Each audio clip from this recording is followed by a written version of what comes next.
فكيف يقال هذا الشرك؟ هذا الصحابي الجليل بلال بن الحارث المزني جاء إلى قبر النبي في عام شديد القحط، قال: يا رسول الله استسق لأمتك فإنهم قد هلكوا. ماذا قال؟ يا رسول الله استسق لأمتك فإنهم قد هلكوا. أليس هذا نداء؟ أليس هذا استعانة؟ أليس هذا استغاثة؟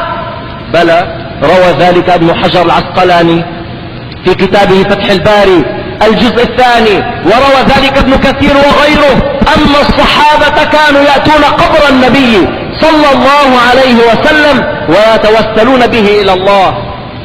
وهذا سيدنا بلال جاء من بلاد الشام حتى وصل إلى قبر النبي صلى الله عليه وسلم، وصار يتمرغ فيه لأنه رأى النبي في الرؤيا فقال له: ما هذه الجفوة يا بلال؟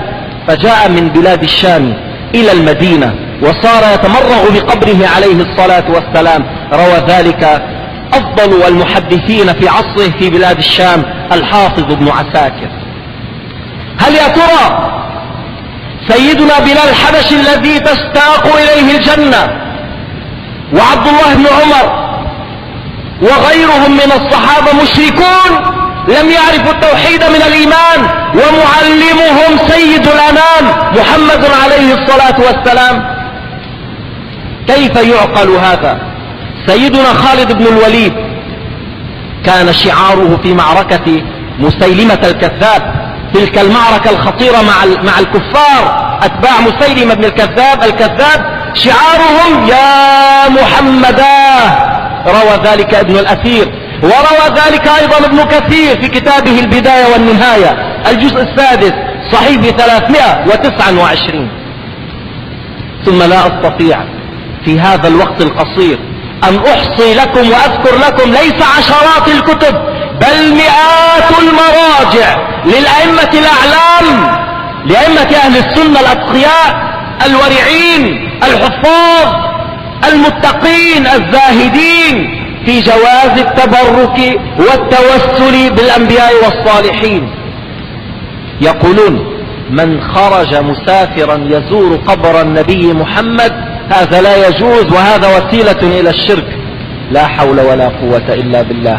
قال الإمام تقي الدين السبكي: بل هذا من أعظم القربات إلى ذي الجلال بإجماع المسلمين قاطبة، ولم يرى من أنكر ذلك في الأنام حتى جاء ابن تيمية بكلام لبس فيه على العوام وابتدع ما لم يسبق إليه قط. 700 سنة أو أكثر من 700 عام والمسلمون يتبركون ويسافرون بقصد زيارة قبر النبي صلى الله عليه وسلم. ثم أول من تكلم بالتحريم رجل يقال له أحمد بن تيمية، ومن قال لكم غير هذا فليأتنا بدليل أو باسم عالم واحد حرم السفر لزيارة قبره عليه الصلاة والسلام. أليس النبي قال: كنت نهيتكم عن زيارة القبور أفلا زوروها فإنها تذكركم الآخرة؟ النبي قال: زوروها أفلا زوروها.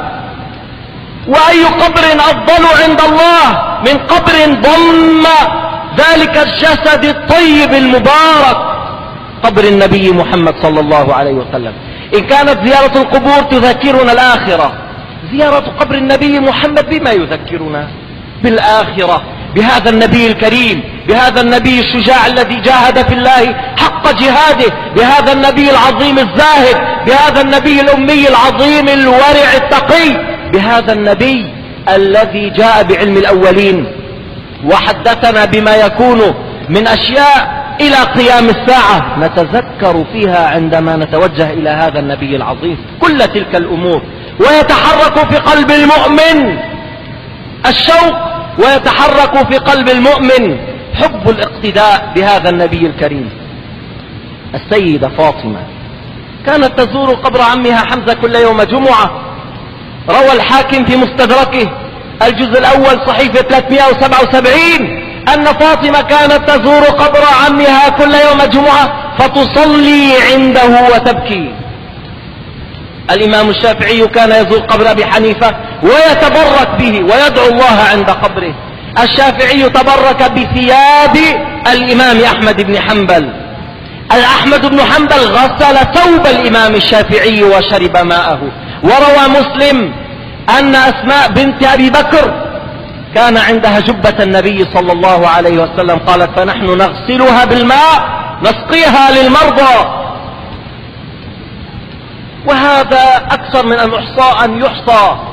الإمام أحمد بن حنبل يعطي قلمه لرجل، فيذهب هذا الرجل فيقول لأبي جعفر أبي علي الجعفري هذا قلم الإمام أحمد، يقول ضعه في النخلة لعلها تحمل، يعني ببركة القلم، فيضعه في النخلة فتحمل النخلة، فيضع قلم الإمام أحمد على النخلة فتحمل. ماذا معناه؟